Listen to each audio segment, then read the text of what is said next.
Ayan o.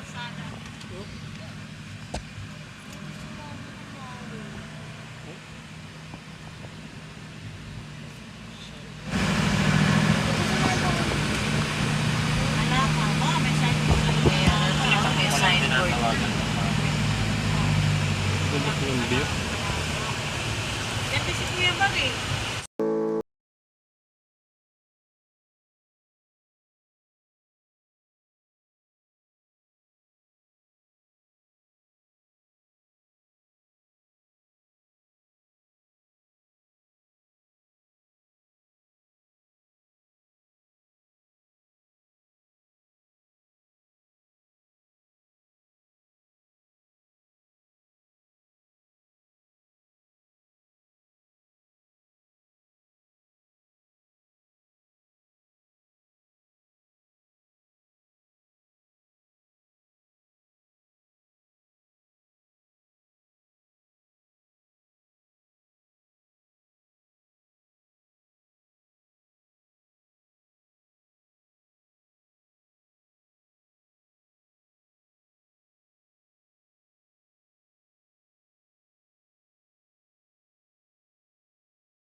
Kaya ang ganda pala nitong lugar na ito. Pag maganda yung design, rest house mo dito, talagang napakaganda. At saka yung papunta dito,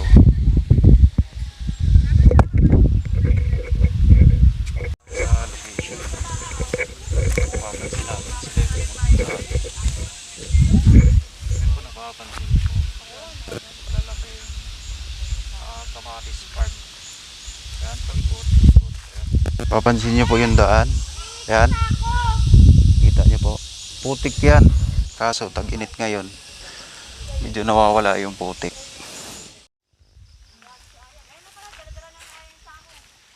Sabi ko bang hingi eh. Ayan pa yung papaya.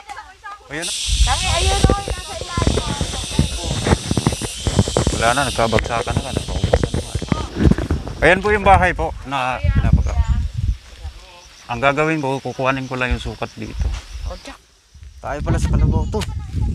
Yun, tayo sa Kalabaw.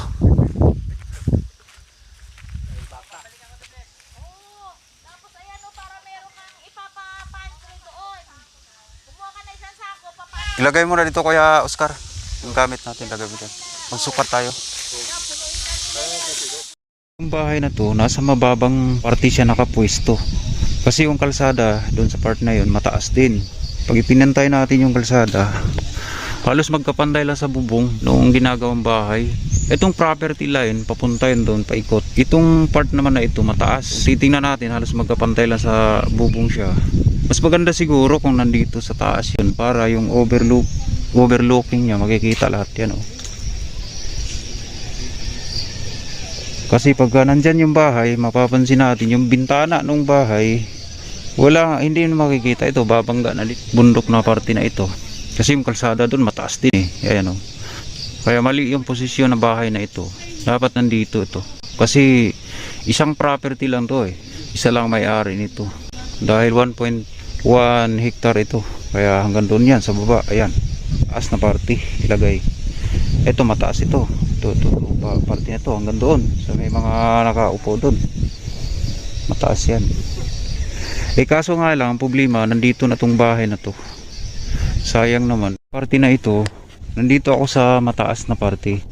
Ang property nung may-ari, mapapansin natin hanggang dito papunta doon. Kaya mapapansin natin may pampuwer nakalagay. Ayan. Tapos kung titingnan natin yung bahay niya, ando sa baba. Mababa yung parte ng bahay niya kasi titingnan natin dito. Ayan. Andun yung bahay niya oh. Samantalang kung dito ay dito sa parting taas na ito, makikita niya lahat yan. Yung mga view na yan. Yan ang makikita niya. Wala siya makikita na magandang view dahil nandun nga siya sa mababang parte. Ayan. Tapos yung kalsada dun sa part na yon, mataas din. Kaya yung bahay niya tuloy nandun sa baba. Bababa ako dito. Ayan. Yan, bababa ako.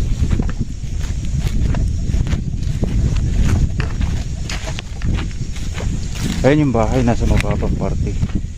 Ayan. Nasa mababa na siya. Ayan. Nasa mababa na ako. Ayan, mataas dun yung parte na yun. Dapat nandun yung bahay, nakatayo. Pag sumilip ako dyan sa mga bintana na yan, ayan yung mga bintana na yan, ang makikita ko yung bundok. Ayan o. At kung kumabila ako, pag titingnan ko naman dito, makikita ko yan. Yan. Sasabit yung paningin ko dyan sa bundok. Hindi ko makikita yung pinakamagandang view. Ayan. Kaya kung nakapatong yan doon, lahat yan makikita. Sayang. Ayan. Existing na bahay. Hindi pa mabuti yung pagkakagawa. Oh. Yung mga nosing na poste niya nasa labas. Pwede naman yun gawing design. Mapapansin natin yung poste niya napakaliliit ng bakal. Didosi yung bakal at yung stirrups niya sobrang lalayo. Distansya. Yung mga stirrups. Kunting lindol lang. Kaya pag pinasok natin yan, ang daming crack na doon sa loob. Nag-crack na yung mga pader. Bumigay na. Papansin natin, bumigay na talaga siya dahil kung hindi ako nagkakamali, mababaw lang yung pagkakahukay nito. Hindi nakakumpak yung lupa. Mapapansin natin dito. Hindi siya normal na crack dahil yung pader sa pagkaasintada pa lang tumba na siya. At mapapansin natin itong pakal na ito na minbar sa poste 10mm lang. Then 9mm itong pinaka stirrup niya at ang space niya 50. Ganun kalayo. So nandito kaya mali na trabaho yan. At dito dapat may poste ito.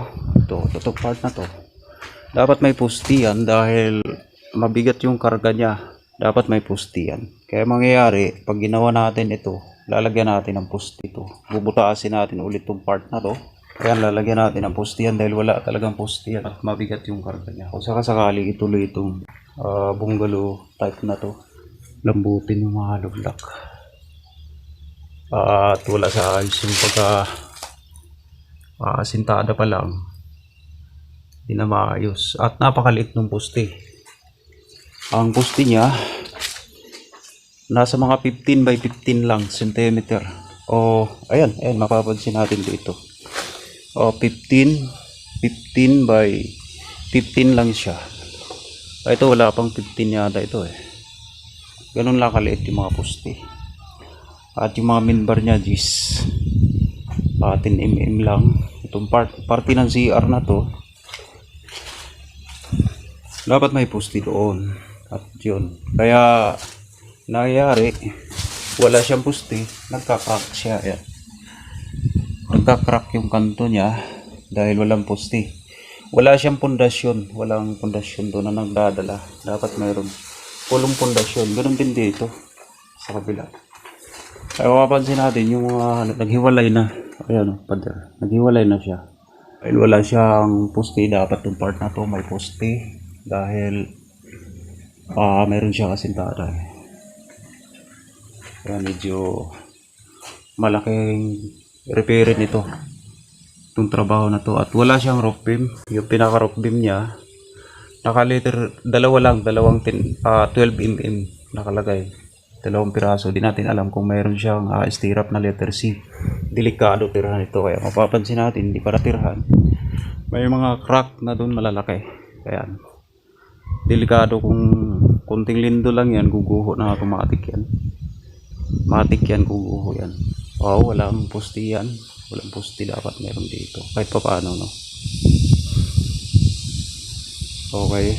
Kaya ang ginagawa natin, kinuha natin yung kumpleto supa. At di natin alam kung paano yung mga architect natin kung paano niya gagawa ng paraan. Ganda ng ano dito, view dahil napakalaking lupa ito. Ayan. Napakalaking lupa. Tapos ang bahay na tinayo, napakaliit lang. Ayan, ayan. Yung parte na yun, ano yun? Mga kamatisan. Dalhin mo na Kuya Oscar, pati yung jacket ko.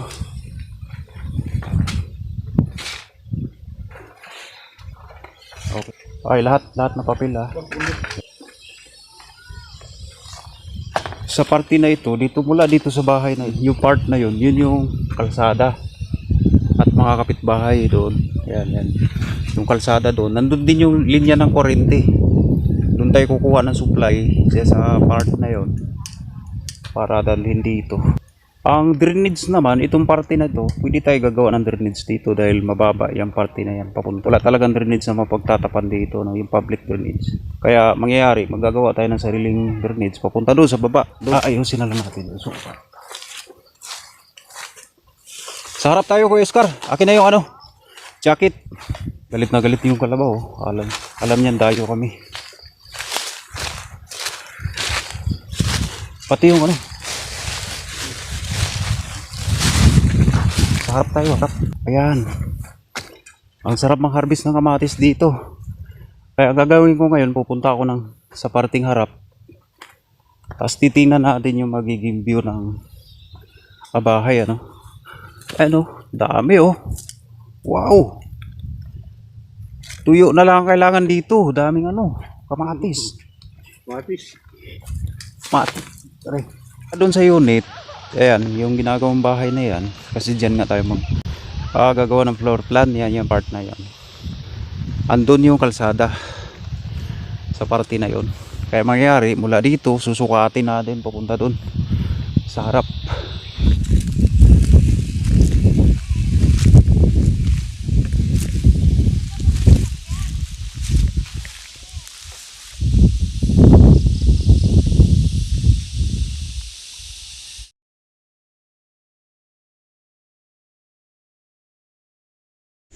Yan, dalawang kalabaw lang nakatira dito.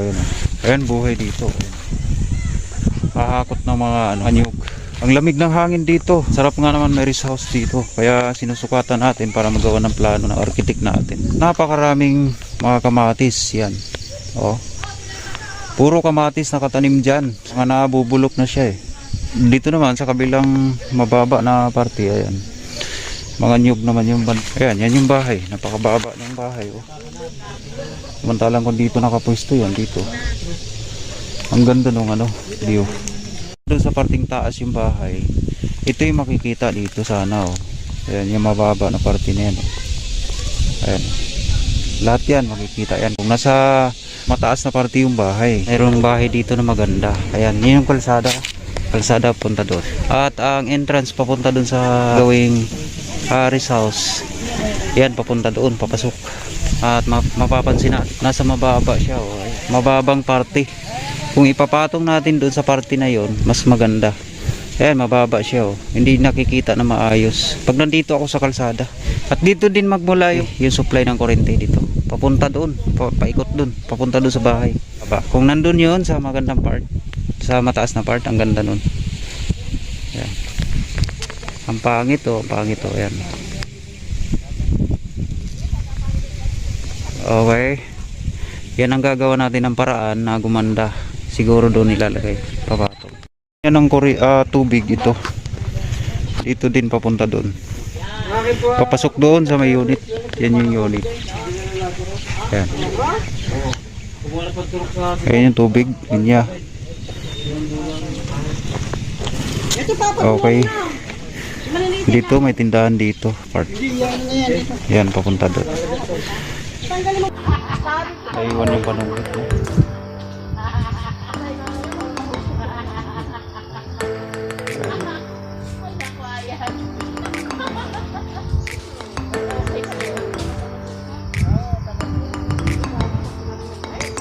Ando yung party ng bahay. Ito. Makakalabaw yung bantay. Hindi kagaya ni Edward. akin yan, ayan. Bandun. Yan. May mga puno na yan. Sino nakaalala sa buhay probinsya na nagpapasa ng ganito?